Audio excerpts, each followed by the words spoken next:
నమస్కారం, మీరు చూస్తున్నారు HN9 టీవీ. నెల్లూరు నగరం 48వ డివిజన్ పొర్లుకట్ట ప్రాంతంలో తెల్లవారుజామున 6 గంటలకే పింఛన్ల పంపిణీ కార్యక్రమం ప్రారంభమైంది. ఈ కార్యక్రమంలో రాష్ట్ర పురపాలక పట్టణాభివృద్ధి శాఖ మంత్రి డాక్టర్ పొంగూరు నారాయణ పాల్గొన్నారు.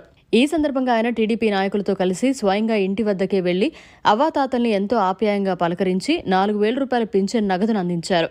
ఏమవ్వా ఏం తాత, చంద్రబాబు నాయుడు ఇచ్చిన మాట ప్రకారమే 4,000 రూపాయల పింఛన్ని మీ ఇంటి వద్దకే వచ్చి ఇస్తున్నామని వారికి మంత్రి నారాయణ తెలియజేశారు. దీంతో లబ్ధిదారులు సంతోషం వ్యక్తం చేశారు. ఈ కార్యక్రమంలో జిల్లా టీడీపీ అధ్యక్షుడు అబ్దుల్ అజీజ్, టీడీపీ రాష్ట్ర ప్రధాన కార్యదర్శి కోటంరెడ్డి శ్రీనివాసులరెడ్డి, మాజీ మున్సిపల్ చైర్పర్సన్ తాళ్లపాక అనురాధ, మాజీ జెడ్పీటీసీ విజేతారెడ్డి, టీడీపీ ముఖ్య నాయకులు, అధికారులు పాల్గొన్నారు.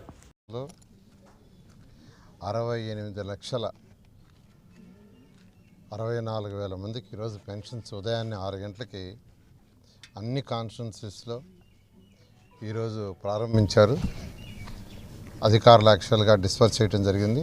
దాంతో రాష్ట్ర మంత్రులు, ఎమ్మెల్యేలు, ప్రజాప్రతినిధులందరూ ఈరోజు పాల్గొన్నారు. నేనైతే ఈరోజు 48వ డివిజన్, ఇది పొల్లుకట్ట ఏరియా అంటారు.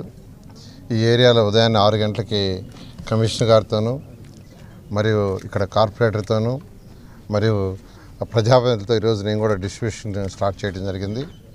ఇక్కడ ఒకటే 3,000 4,000 చేస్తానని చంద్రబాబు నాయుడు ఆ రోజు మాట ఇచ్చిన ప్రకారమే స్టార్ట్ చేశాం. అంతేకాకుండా 3 నెలల అరియర్స్ ఇస్తానని కూడా ఎలక్షన్ ముందు చెప్పారు. అదేవిధంగా లాస్ట్ మంత్ 3,000 అరియర్స్ ఇచ్చాం. అంటే 4,000 + 7,000. అసలు ఈరోజు ఈ రాష్ట్రం తీసుకుంటే ఖజానా ఖాళీ, కంప్లీట్గా ఖాళీ. అన్ని వనరుల్ని అసలు గత ప్రభుత్వం ఏం చేసిందంటే టోటల్గా ఖాళీ చేయటమే కాదు, అన్ని అప్పులు చేసింది. ఏ డిపార్ట్మెంట్ తీసుకున్నా ఏం తీసుకున్నా అన్నీ ఈరోజు అప్పులు ఉన్నాయి. అసలు గవర్నమెంట్ బిల్డింగ్స్నే తాకట్టు పెట్టేశారు.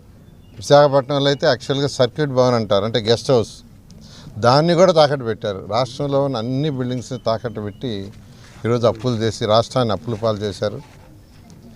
అయితే ఈరోజు మా ముఖ్యమంత్రి నారా చంద్రబాబు నాయుడు ఆయనకున్న అపార అనుభవంతో ఈరోజు ముందుకు తీసుకుపోతున్నారు రాష్ట్రాన్ని. ఒకటే, ఎప్పుడైనా ఒక రాష్ట్రం కానీ ఒక దేశం కానీ డెవలప్ కావాలంటే అక్కడ ఇన్కమ్ డెవలప్ కావాలి, ఇన్కమ్ రావాలంటే అక్కడ ఇండస్ట్రీస్ రావాలి. డిఫరెంట్ ఇండస్ట్రీస్, 1 2 కాదు, ఇండస్ట్రీస్ వచ్చినప్పుడే ప్రజల యొక్క ఆర్థిక స్థితి పెరుగుతుంది. అసలు ఇండస్ట్రీస్ రాకుండా ఏ రాష్ట్రంలో కానీ ఏ దేశంలో కానీ ఆర్థిక స్థితి పెరగదు. ఈరోజు ముఖ్యమంత్రి గారు దానికి అన్ని విధాలా ప్రయత్నిస్తున్నారు.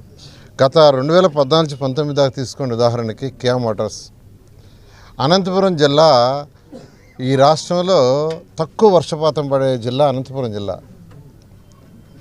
అక్కడ ప్రజల యొక్క ఆర్థిక స్థితి పెరగాలంటే వేరే మార్గం లేక కియా మోటార్స్ తీసుకొచ్చారు.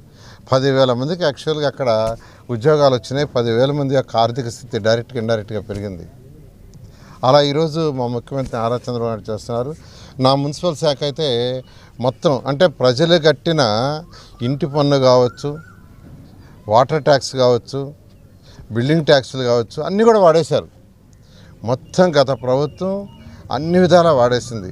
కేంద్ర ప్రభుత్వం అనేక శాంక్షన్ చేస్తే అమృత 8,000 కోట్ల రూపాయలు, ఏషియన్ ఇన్ఫ్రాస్ట్రక్చర్ ఇన్వెస్ట్మెంట్ బ్యాంక్ 5,350 కోట్లు, స్వచ్ఛ భారత్ కింద 2,980 కోట్లు శాంక్షన్ చేశారు 2021లో. అసలు దాంట్లో ఖర్చు పెట్టింది 200 కోట్లు కూడా లేదు. ఇలా ప్రభుత్వం మ్యాచింగ్ ఫండీక, రాష్ట్ర ప్రభుత్వం మ్యాచింగ్ ఫండీక కేంద్ర ప్రభుత్వం ఇచ్చిన నిధులన్నీ మునిగిపోయే స్థితికి వచ్చినాయి. అదే ఆ రోజు 2014-19 నుంచి అయితే ముఖ్యమంత్రి నారా చంద్రబాబు మమ్మల్ని తరివాడు. పోయి కేంద్ర ప్రభుత్వంలో ఏమేమి ఫండ్స్ ఉన్నాయో తీసుకురండి, నేను మ్యాచింగ్ ఫండ్ ఇస్తాను, ఆ వర్క్స్ చేయండి, ప్రజలకి సౌకర్యాలు కల్పించండి, ఆర్థిక స్థితి పెంచండి అని అనేక విధాలుగా ఆ రోజు మమ్మల్ని మంత్రులు అయితే తరిమేవారు వాళ్ళు పోయి తెమ్మని. అయితే కేంద్ర ప్రభుత్వం ఇచ్చిన నిధులకి మ్యాచింగ్ ఇవ్వక మొత్తం ఆగిపోయినాయి.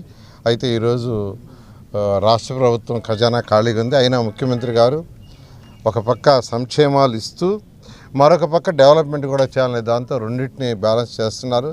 ఖచ్చితంగా ఈ రాష్ట్రం ముఖ్యమంత్రి గారి యొక్క ఆధ్వర్యంలో వీలైనంత తొందరలో గాడిలో పడుతుంది. అన్నా క్యాంటీన్స్ 15వ తేదీ స్టార్ట్ చేస్తున్నాం. ఆగస్టు 15 203 అన్నా క్యాంటీన్స్ గతంలో శాంక్షన్ చేస్తే 153 వర్కౌట్ అవుతున్నాయి. అందులో కనీసం ఒక 100 ఆగస్టు 1కి స్టార్ట్ చేసి మిగతా ఆగస్టు 2 లోపల. అయితే మున్సిపల్ శాఖ వారు ఈ యొక్క 183 వీలైతే 203ని రెడీ చేస్తున్నారు.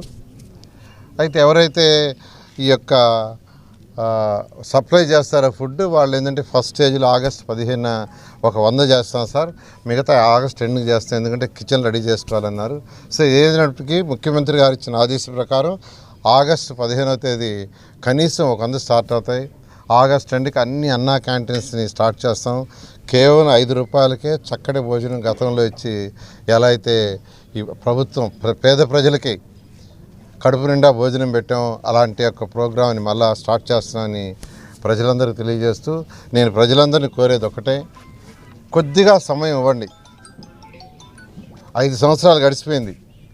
5 సంవత్సరాలు అనేక అవతారాలు జరిగినాయి. వీటన్నింటినీ కరెక్షన్ చేయడానికి మాకు కొంత సమయం కావాలి. ఈరోజైతే నేను నెల్లూరు టౌన్లో నెల్లూరు మున్సిపల్ కార్పొరేషన్ ఆఫీసులో 11 గంటల నుంచి 1 గంట దాకా కూర్చొని ఉంటాను.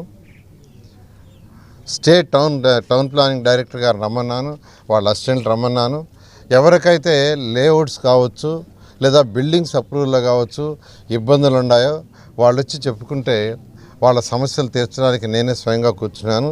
అందువల్ల నెల్లూరు కార్పొరేషన్లో ఉన్న వాళ్ళు ఎవరైనా అయితే ఏదైతే అనుమతులకి సబ్మిట్ చేయాలో అవన్నీ సబ్మిట్ చేసి ఆన్లైన్లో సబ్మిట్ చేసి ఇంకా అనుమతులు రాని వాళ్ళు ఉంటే మీరు వస్తే యాక్చువల్గా ఈరోజు 11 గంటల నుంచి 1 గంట దాకా ఉండి వారి యొక్క సమస్యలు తీరుస్తానని నెల్లూరు కార్పొరేషన్ ప్రజలందరికీ తెలియజేస్తున్నాను. Thank you. మరిన్ని అప్డేట్స్ కోసం మన HN9 టీవీ ఛానల్ని సబ్స్క్రైబ్ చేసుకోండి.